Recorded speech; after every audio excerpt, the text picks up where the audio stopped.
Di dalam sebuah keterangan yang disampaikan oleh saksi yang bernama Susi di depan majelis hakim dalam kelanjutan sidang kasus kematian Brigadir Joshua, si Susi ini menjelaskan bahwa pada tanggal 8 Juli tahun 2022 Joshua Huta Barat meninggal.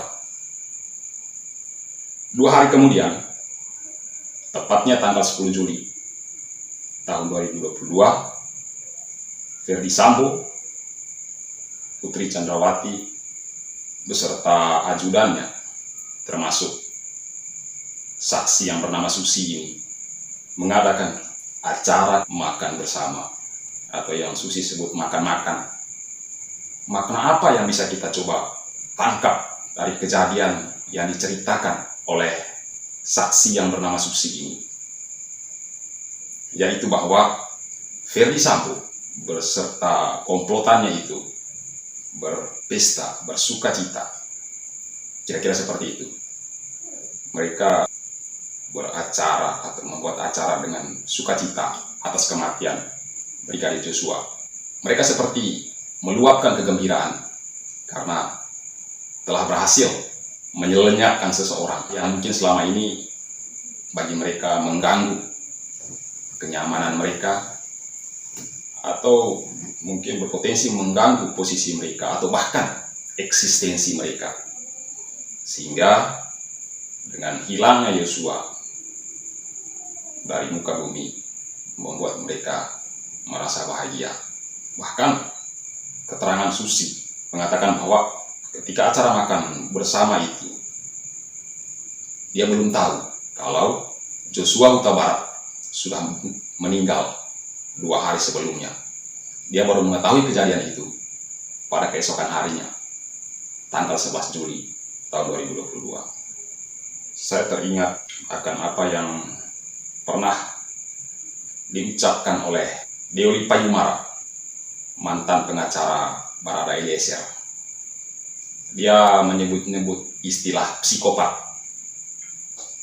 Saya langsung searching, mencoba mencari kira-kira ciri-ciri seorang psikopat itu seperti apa. Dari beberapa daftar ciri-ciri seorang psikopat, salah satunya adalah tidak memiliki empati. Dan persis apa yang dipertontonkan pada tanggal 10 Juli 2022 itu adalah tindakan yang sama sekali tidak memiliki empati. Teman-teman barangkali mungkin mencoba menyanggah pernyataan saya ini bahwa ya iyalah tidak punya empati, kan mereka yang menghabisi Joshua. Nah, itulah yang ingin saya sampaikan pada saat ini, bahwa apa yang mereka lakukan terhadap almarhum Brigadir Joshua adalah tindakan yang persis dilakukan oleh seorang psikopat. Mereka menghabisinya dengan cara yang sangat tragis. Dan setelah kejadian itu lalu mereka berpesta ria, acara makan-makan itu. Dan sekarang saya akan mengajak teman-teman sekalian untuk mengikuti sebuah tontonan sandiwara yang nanti teman-teman bisa simpulkan sendiri, bisa hubungkan keterangan yang disampaikan oleh saksi yang bernama Susi ini dengan rangkaian kalimat permintaan maaf yang disampaikan oleh salah seorang terdakwa, yakni Putri Chandrawati, yang ia sampaikan di depan majelis hakim dan juga di depan orang tua Brigadir Joshua. Saya akan menyampaikannya dan sekaligus mencoba menanggapi setiap bagian dari kalimat-kalimat yang diucapkan oleh Putri Chandrawati. Beritanya saya mencoba mengambilnya dari tribunjambi.com. Beliau memulainya dengan kalimat seperti ini. Izinkan saya atas nama keluarga menyampaikan turut berduka cita kepada ibu dan bapak Samuel Huta Barat serta keluarga atas berpulangnya Ananda Brigadir Yosua Huta Barat. Semoga almarhum diberikan tempat oleh Yang Maha Kuasa.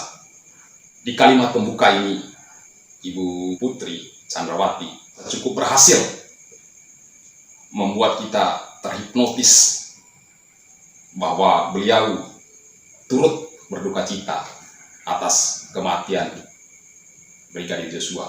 Bahkan dia berharap, dia berdoa agar Joshua mendapatkan tempat di sisi Tuhan Yang Maha Kuasa. Tapi kalimatnya tidak berhenti sampai di situ. Seharusnya masih ada sambungan sedikit. Kira-kira sambungannya seperti ini. Dan semoga para pelaku diberikan hukuman yang seberat-beratnya. Ini baru lanjut ke kalimat berikutnya.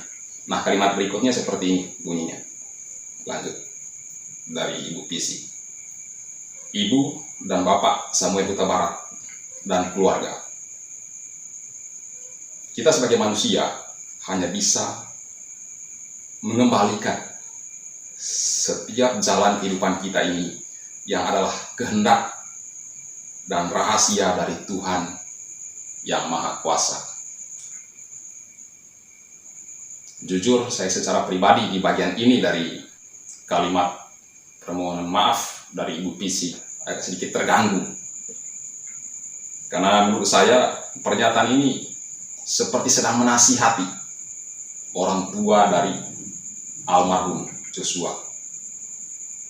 Ibu Pisi seperti sedang mau mengatakan bahwa terimalah kematian almarhum Brigadir Joshua sebagai kehendak dari Tuhan. Coba bayangkan. Di mana kita semua tahu bahwa kematian Brigadir Joshua sama sekali bukan kehendak Tuhan. Itu adalah kehendak dan rahasia orang yang melakukan atau membunuh almarhum Joshua. Tuhan sama sekali tidak terlibat atas kematian Joshua. Tapi di sini Ibu Pisi menjadi orang bijak dan menasihati orang tua Joshua untuk menerima itu sebagai kehendak Tuhan. Coba Anda bayangkan itu. Ngeri enggak? Kita lanjut.